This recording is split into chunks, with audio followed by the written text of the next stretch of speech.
My views on leadership are really different, I suppose, from many people's. I don't believe that leadership can fully be taught.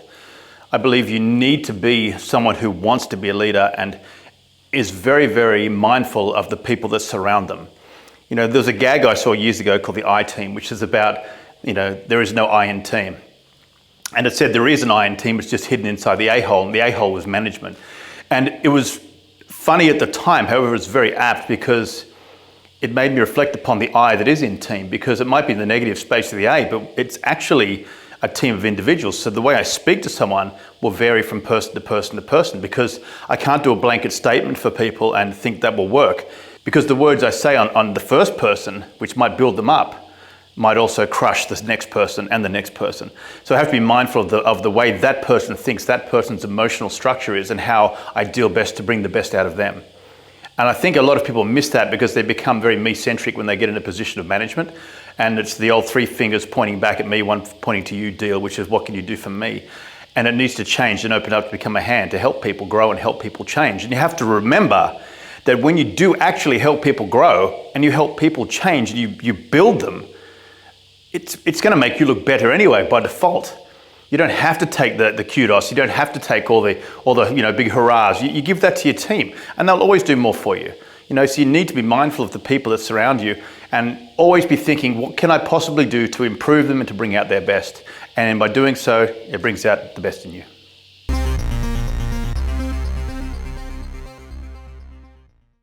We talk about standards in leadership, and if you're going to be a leader, you need to be able to lead yourself. And I think the hardest person to lead is us.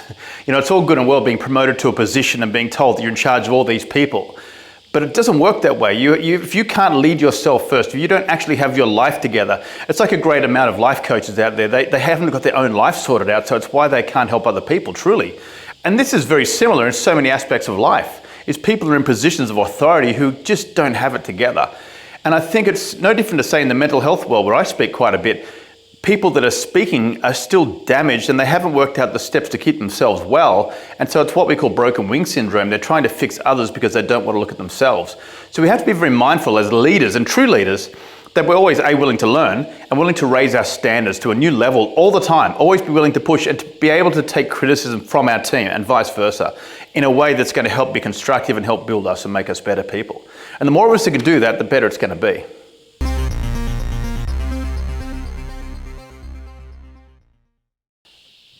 Communication in leadership. I feel communication is the pinnacle part of leadership, because if you don't communicate well with your people and you don't know what they're thinking, know what they're feeling, know what their mental capacity and state is at the time and their skill sets and all those pieces that go together, how can you possibly bring out their best? How can you possibly know where they're at? So for me, it's the constant communication with my teams, when I'm working with teams, is to try and inspire and motivate, and not only just do that, but get inside their world a little bit and know what else makes them tick. Are their kids sick? Are they having troubles at home? Have they got financial issues? And how and if can we possibly help if that's the case? So by doing that and knowing that little bit more about your own people, because got to remember, it's not just a work and a home environment. They do actually come together. And if you don't bring them together in such a way that's cohesive, then it's no different, I suppose, in PTSD, in trauma, in war, that can become multi-generational. So the problems you have at work, you take home. So we have this big issue that goes down the line when we get home, when people are unhappy at work, they're unhappy at home, their marriage suffers, their kids suffer accordingly. So if we can make the work environment where we spend so much of our time an enjoyable environment, then our home life will be better. You actually will look forward to coming to work, and you'll look forward to going home and telling your partner about your day. So these are the things we need to be mindful of in regards to communication, is learn to communicate well. So learn to listen well. I think one of the greatest mistakes people make is they think communication is the be all and end all, and it's not. It's about being a great orator, and being a great orator is also being a great listener and a great viewer. So my mum always said to me, 2 eyes, 2 ears and 1 mouth, use them in that ratio. And I believe that. It used to be 2 ears and 1 mouth, but it's not. I think your eyes are as important. I agree with her. Because you need to look at a situation and you get that visual reference. And then from there, you can listen to the words that are used. Listen to the word structures, listen to the tonality, listen to all of those bits and pieces. Take it on board before you go and speak. So speaking is the last bastion. It's the last part of it all, because you need to know what's going on in the environment around you before you start interjecting and start giving your point of view. So I think great leaders speak later or speak last. That's my opinion. And you listen really, really well, and you look really, really well. That's how I do it.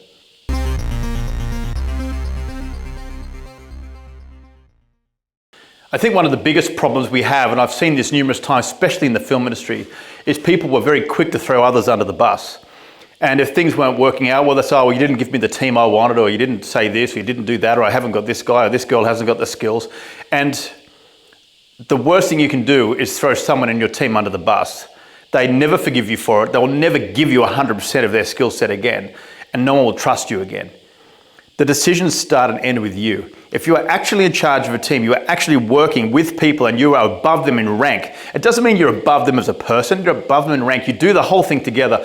In my opinion, you're a traveling circus. If you have a team and you're heading up a team, you're all part of the same team. Without that piece, this piece doesn't work, and vice versa. So you aren't this figurehead at the top that runs everything and is all be all and end all, whoa, I'm the special person. You are actually just part of that team. You just happen to have the decisive point where all the problems come back to you, all the gripes come up to you, and you need to be the filtration system that works through that, and you have to try and plan and guide things so they work best in your favor to make the project come to fruition. And I think that's what people miss. They start becoming the boss. Nobody was ever to call me the boss in any role I've ever had. We just do it together. And if people needed a hand, I'd give them a hand. And if I couldn't help them technically on something, I'd sit with them and get them dinner or coffee or tea. I'd just keep them company, because you don't always know everything. And I think that's one of the biggest lessons I learned, especially from the IT industry, is that the team managers want people to believe that they know it all. And you can't know it all. Sometimes you have to say, no, I don't know the answer to that.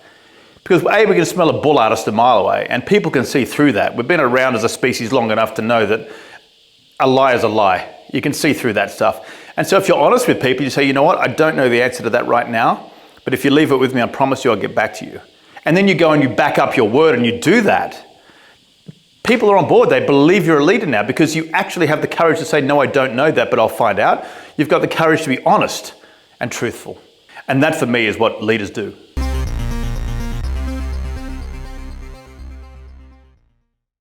Contingency planning is a huge thing, because for me, things always go wrong. And you can have the best plan. I think Tyson said it, you know, the plan of attack's all great till someone punches you in the mouth. And I think he's spot on, you know, because the first thing that happens is it goes wrong. And you've got to be malleable enough to know that you can work your way around it. I never cared how my team got to a result. All I cared was that they got to the result.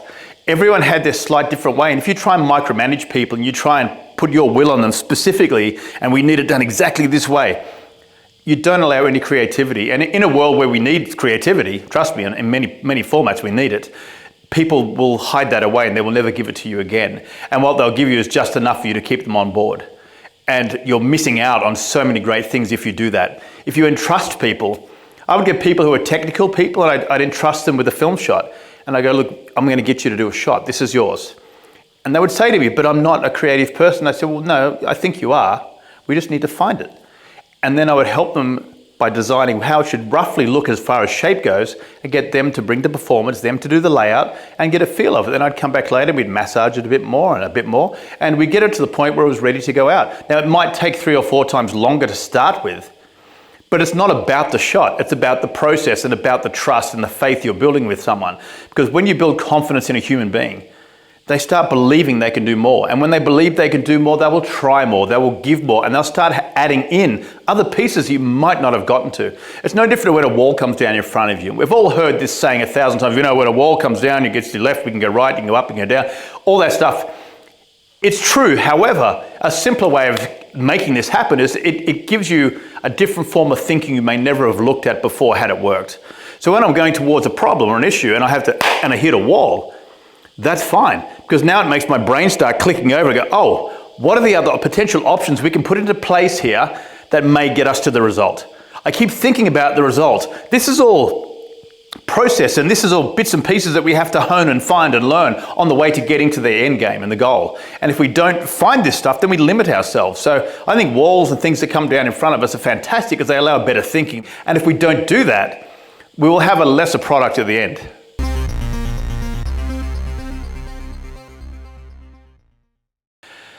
Being visible to your team is one of my pet peeves. especially in film when we were doing animation for the Penguin films and that, is that a lot of the heads of the HODs, the heads of departments, would sit off in their own little private office thinking they're worldly important. And they were separate from their team, and the team would often need them, but the door was shut. And so they felt like they couldn't go in and approach them. They didn't feel like they could just walk in. And so we changed that. We got everyone out one day onto the motion capture stage, and whilst they were there, we made everybody else as the team managers get out and become part of the actual team. And by doing that, it changes things, because people can look up and see you, go, oh, hey Greg, I've got a problem, can you give me a hand with this? And just see you. They can see if you're busy, if you're working, and they can still tap you on the shoulder and say, listen, I've got a bit of an issue. When you've got 5 minutes, can you pop over? And just by having that eye contact and that audio sort of in the room where you can hear each other, you can look and see each other, and you can tell when someone's struggling, it allows you to keep on top of things more. It also makes you much more approachable, because now you feel like you're part of the team. You're not that person that's sitting over there that thinks they're much more important. So it brings you back to the team. And remember, you are the nucleus of the team. The team works so well. And team leadership is malleable. Sometimes you have to, and let me go into this. People think about team leadership as being, you have to spearhead the project. You have to do this. You have to back like a big football prop. It's all of that. Team leadership is malleable, and it's one of those things where sometimes you need to be the tip of the spear and you need to drive through. Sometimes you need to be the big forward prop. You need to lock in behind these people and push and push and push to get it done. Sometimes you just need to be the nucleus of the cell and sit down and shut up and let it happen, because they don't always need your input. You hire people because they have skills. You hire people because you trust them. And in doing so, you bring out the best in people. In doing so, you've built proper trust. And you build an environment where people feel comfortable, confident, and they're willing to give. And that's the difference. Leadership is malleable, okay?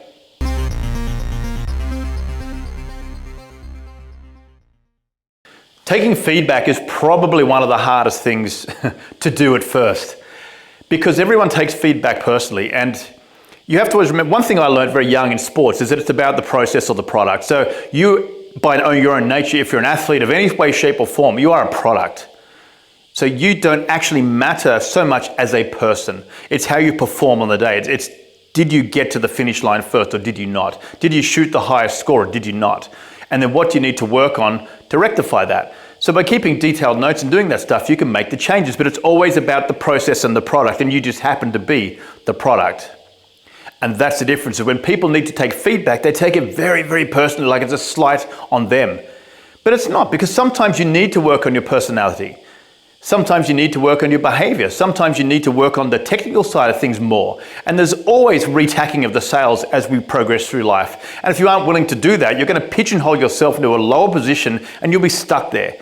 You need to be open, be willing to learn, be willing to take stuff on.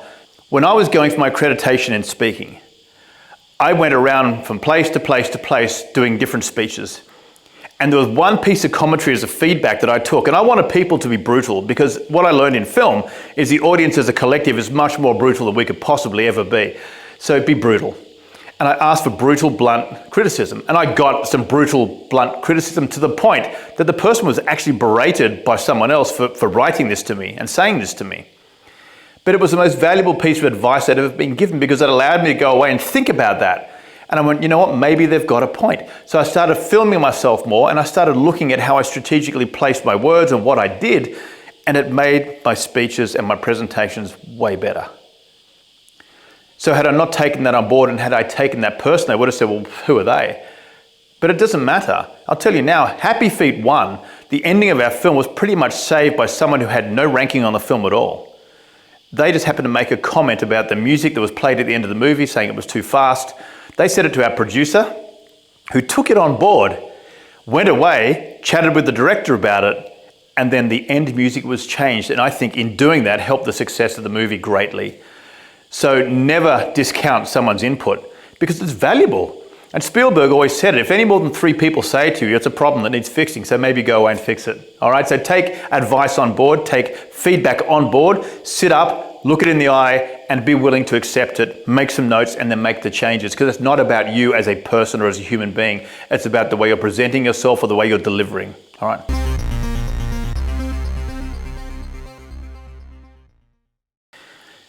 Being a great listener, I think as I was saying before, being an orator and a speaker, I think one of the things we miss as speakers is we think our words are so important, but we miss so much if we just wish to speak.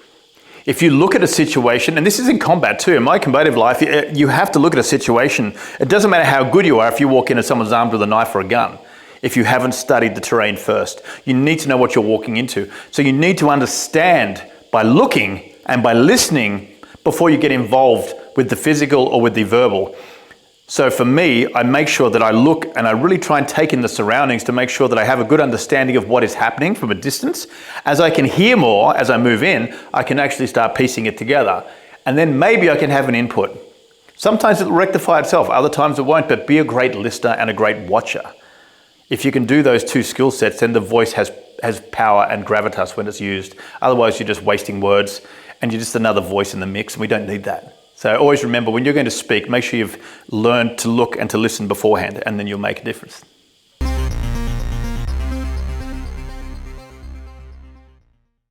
I mentioned earlier listening to other people's ideas, and this is a big thing. A lot of people think it's the my way or the highway.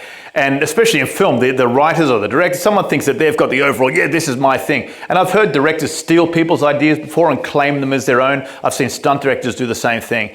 It's not cool, don't do it. So you need to listen to other people's ideas and give them credit for the ideas. Because ideas happen when people feel they can. And if you steal someone's idea or you don't give them credit for the idea, they'll never give you an idea again. And I guarantee you it'll bite you in the backside later on. So be very much a person of honor and always give credit where credit is due. So if somebody comes up with a great idea, I remember it happening on Fury Road. I was working with a wonderful stunt performer called Dana Grant, and she came up with this fantastic idea for one of the girls to get onto the war rig. And I put my hand up and said, George, I said, Dana had a great idea. I said, what if this and happened, and that would solve that issue? And he said, that's fantastic, what a great idea. And Dana looked at me very stunned. She goes, why did you tell him it was my idea? I said, because it was. She goes, but no one does that. But I said, why wouldn't I do that? Because if I don't give you the credit for it, I don't actually go, you know what, Dana, great idea, you'll never give me another idea again, and you'll hate me, you'll distrust me. So I'll never earn that trust back. And it's just being a human being, a decent human being. It's got nothing to do with rankings and bits and pieces in business. It's just got to do with being a decent person. And I think if someone has a great idea, credit them for it, because I didn't think of it. They did. Fantastic, great idea. That's why they're on the project. And if we think that way and we're more about taking these people up with us, we'll rise together, everything works out better.